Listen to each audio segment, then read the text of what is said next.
Hey guys, it's me, Phoenix Labs here, and today I'm going to be doing a review of Finemolds F-14A Tomcat. This one specifically is for the USS Independence 1995 air groups, and this tooling originally came out around 2015, and usually this kit goes for around $60. Starting off from the top, we have the absolutely beautiful box artwork. Absolutely fantastic. And that mountain in the background reminds me of Mount Fuji, so maybe this is in somewhere in Japan. Side of the box has kit information in Japanese and English. And here it has some advertisements for detail up parts. On the top here, we have an example of a build kit. Yeah, it says it right there. I do believe that it comes with two different paint options.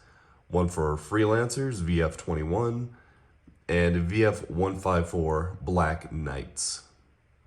It's nice that they have some paint examples here. More kit information. And the sides are just the box art, so. Awesome. Let's see what's in the kit.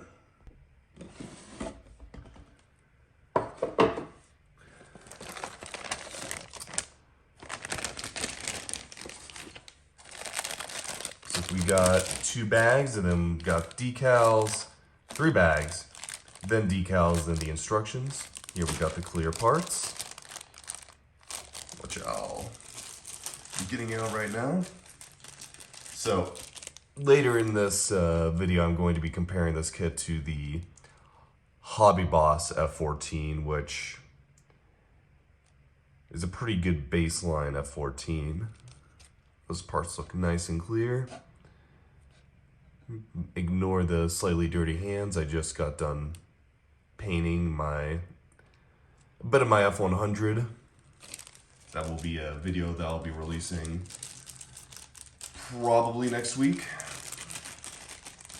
That back in its plastic. Alright. Starting off with this first ginormous bag. Let's move that over. Top looks like we got the wing assemblies and some of the fuselage assembly on the bottom. Looks like we're gonna have to slice this one open. Excuse me.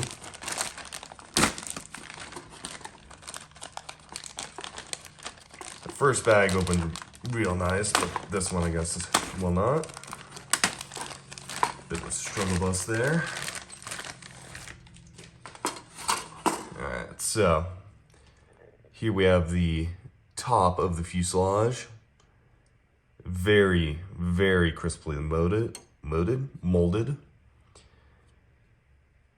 Got the engines and, well, I guess you could call the shoulders of the aircraft. Very, very nicely molded. Got some interior sprues that you'll have to remove, but that's no biggie. Also seems like they have a really nice peg locking system.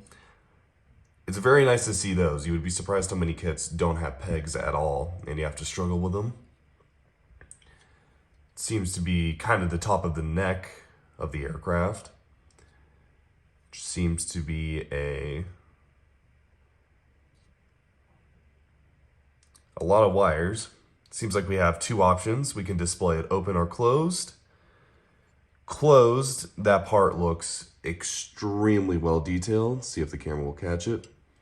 Got some nice rivets on it. Open, on the other hand, we got plenty of wires and cables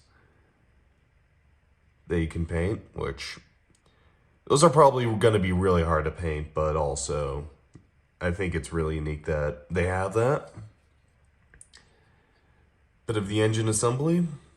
the upper and lower halves of the air brake. The air brakes themselves, up here and down there. And then the lower fuselage, which is a bit precariously molded, as you can see. Remove these two, and this guy's just, you know, waving freely in the air. That's going to be really easy to bend because all you got is like this small bit holding it on, so be real careful of that. You can see the landing gear bays are also really, really nicely molded, highly detailed, as well as the lower fuselage. Looks great. And here we got the arrestor hook. Flipping it over, yeah, you can see where you'll have to kind of drill out the holes for the Phoenixes. Or for the pylons for the Phoenixes, I should clarify.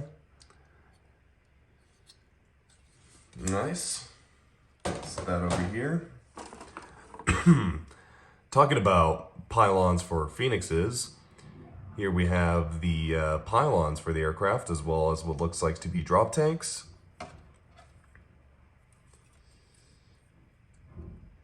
Awesome.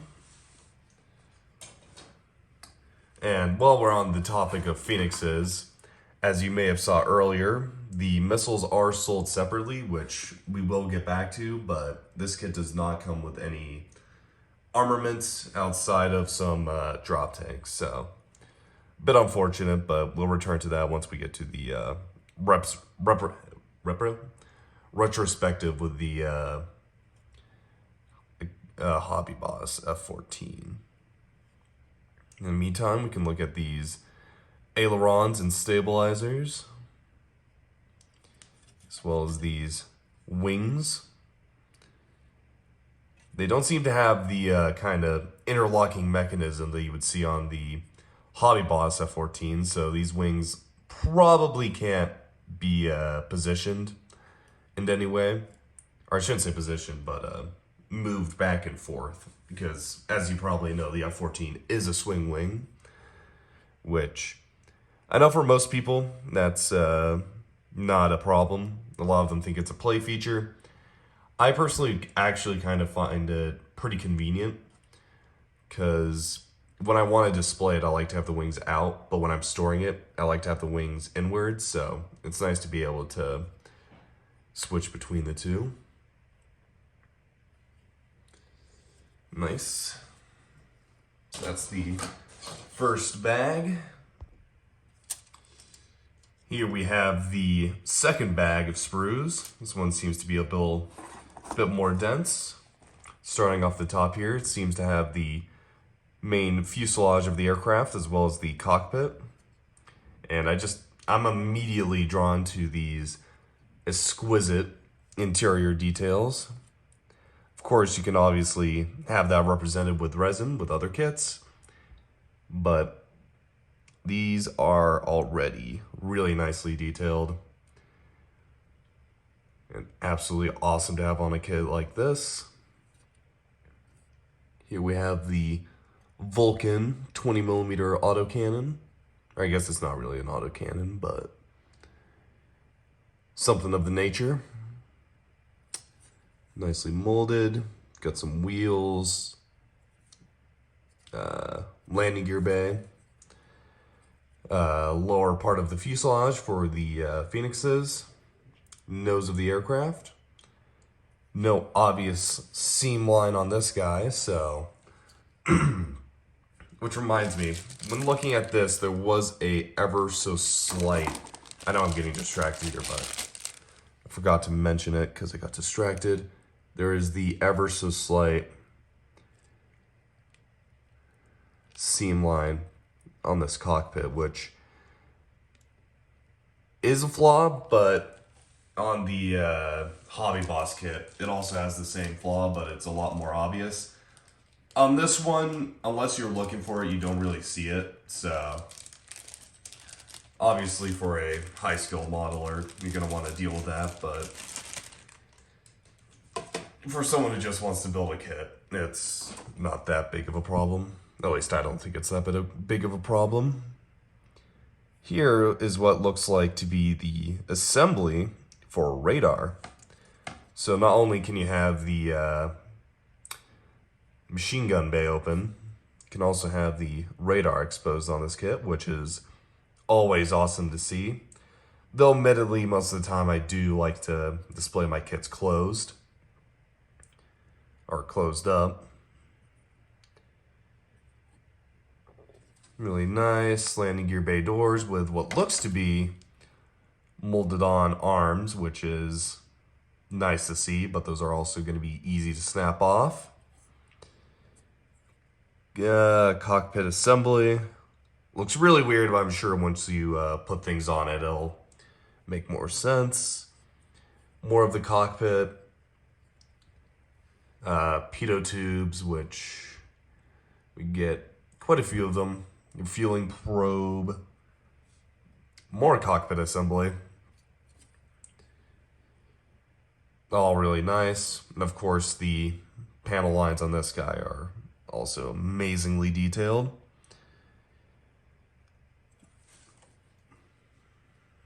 Awesome. Getting to the guys underneath it. Seem to have... Oh, okay, so this is the actual stabilizers, I believe. Or I'm pretty sure these are called stabilizers, or the tail, whatever.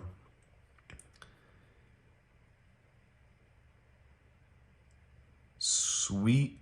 Maybe it has two options for the different variants of the F-14. It could very well be it. It's like we have the instrument panel. I believe this is for the...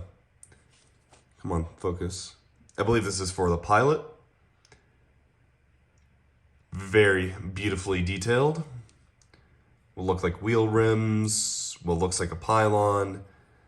And then here's the instrument panel for the radar operator. Nice. Engine assembly. It's very complicated. Got the fans. Landing gear bay doors. A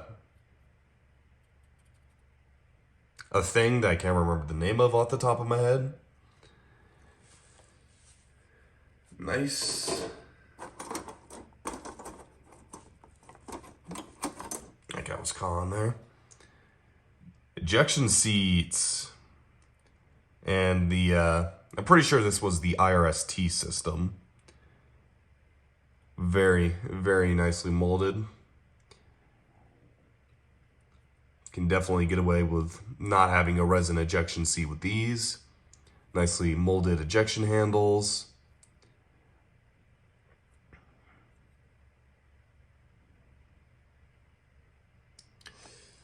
Very nice.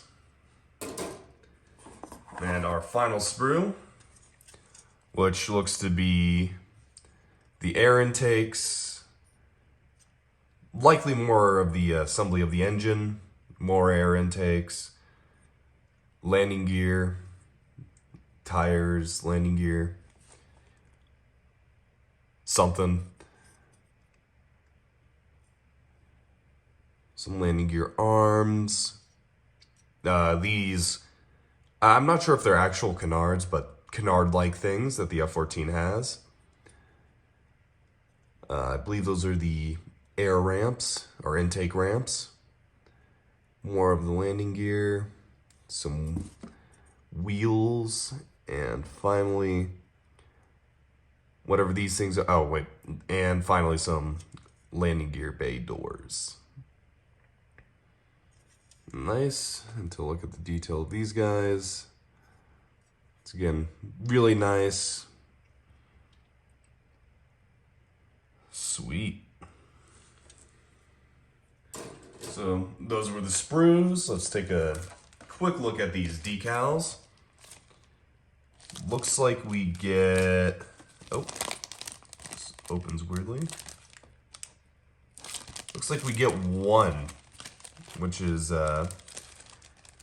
pretty interesting, but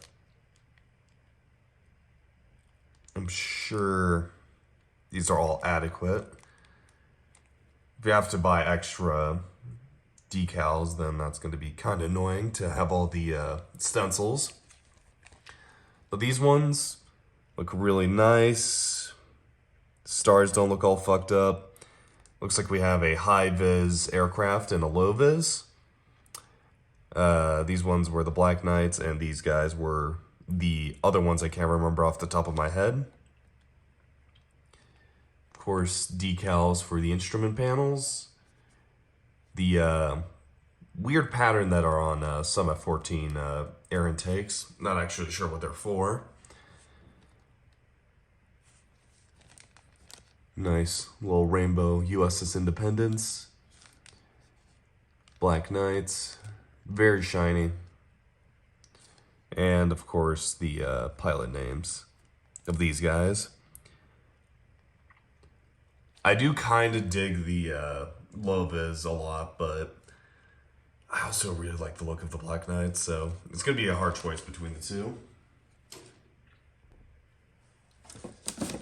Finally, we're going to have a look at these instructions.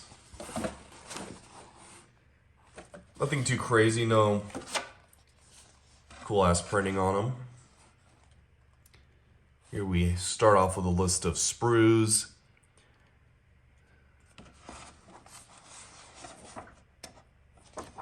Let's see, how many do we actually got? 1, 2, 3, 4, 5, 6, 7, 8, 9. You get 9 sprues in this thing. Pretty good amount for 60 bucks. Detail information on how to build the kit.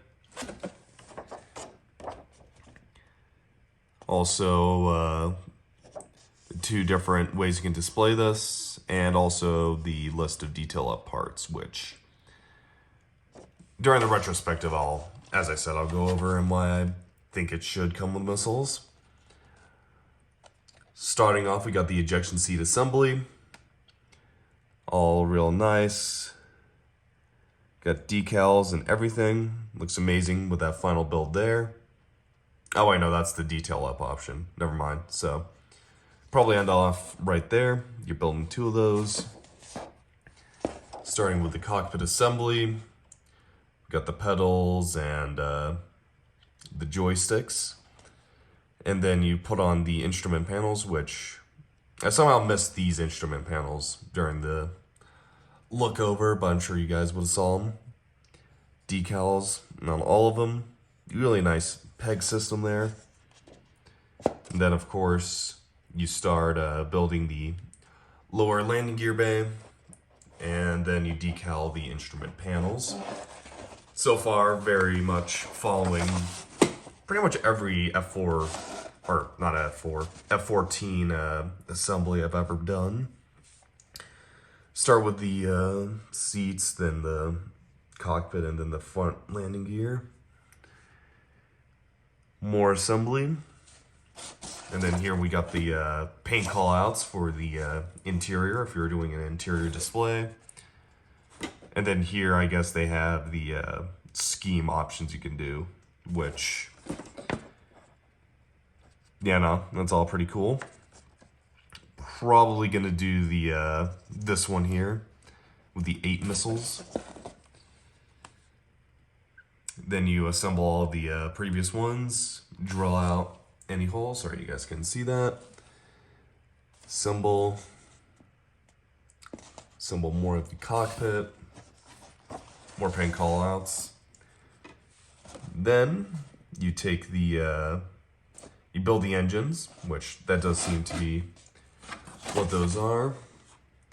And then you choose which holes you want to draw out depending on the layout that you want. More assembly. Looks like those parts were for the inside of a landing gear bay. You rotate and put the engine assembly in. More engine assembly. Then what looks like to be the air intakes, which you have to drill out.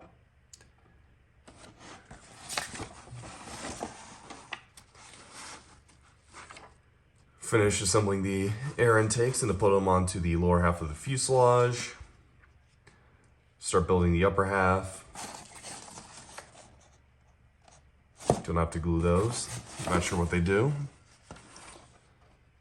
And then you put the lower half onto the upper half, and then put the sides of the engines on. More engine assembly.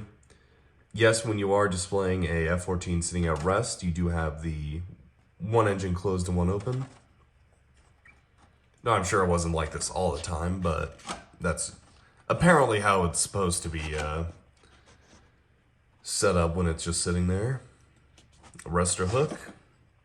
Also like that they have a call out for which direction the aircraft is in. You know, forward, up, lower. Keeps you from getting lost. Here's that neck bit that we were looking at earlier with all the wires. Nice. Here we got the pylons for the AIM-54 Phoenixes. Wing assembly. Very interesting. Looks like you have to choose the these parts as well for how you're going to display the aircraft.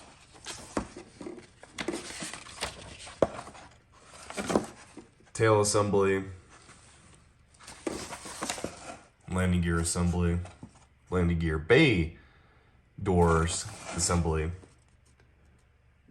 IRST system. More landing gear.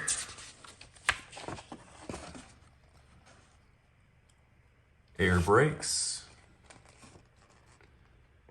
And then we got the radar assembly here. We also have the two options to have everything displayed open or closed. Radar doesn't look too complicated to build, which is nice.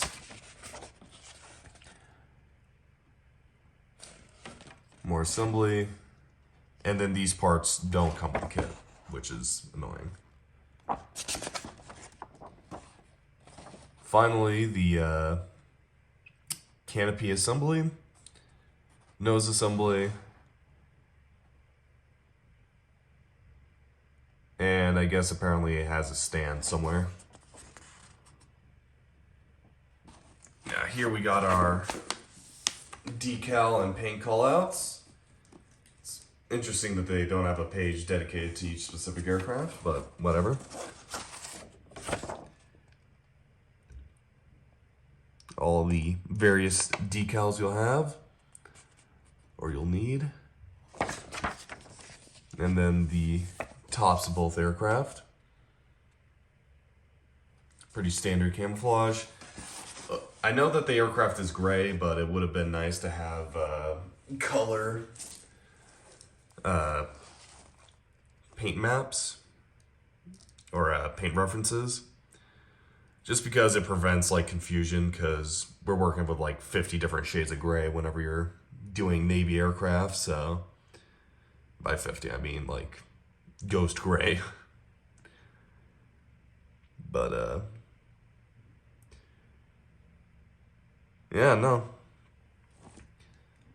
A lot of decal callouts. I guess there's probably a lot more decals than I saw. Very detailed, and the paints do seem to be for Mr. Color, which are paints I don't usually use, but it doesn't really matter. I know how to paint a F-14. Right on, right on. Start putting these all back.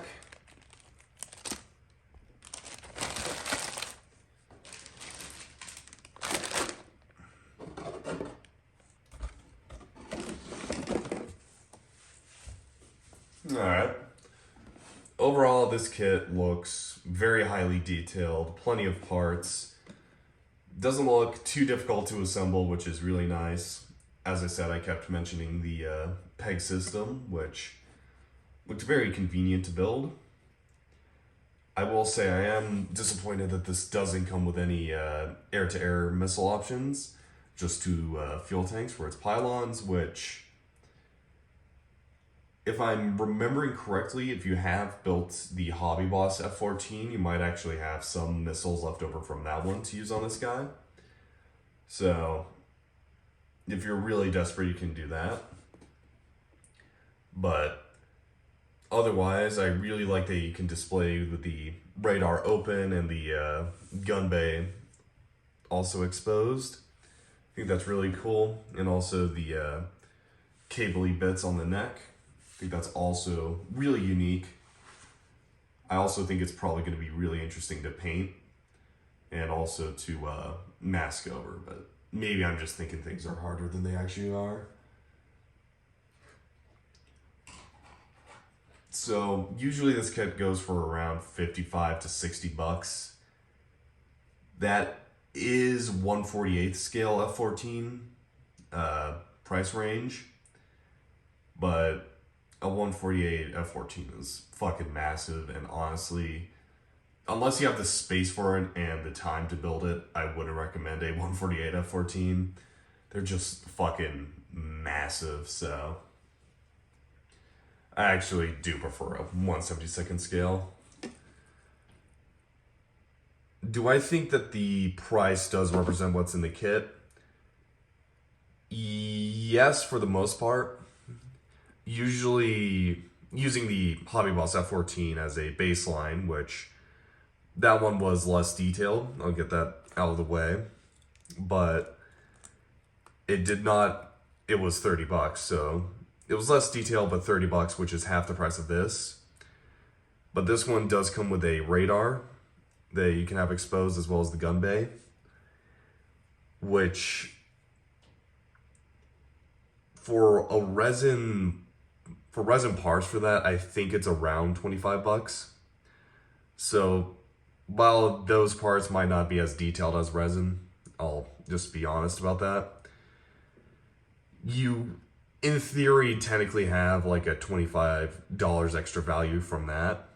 But this also lacks the missiles that the Hobby Boss kit has, so you also got to knock off a few bucks. So I see this as like a $50 kit, which I've seen it going for $50 on a lot of sellers.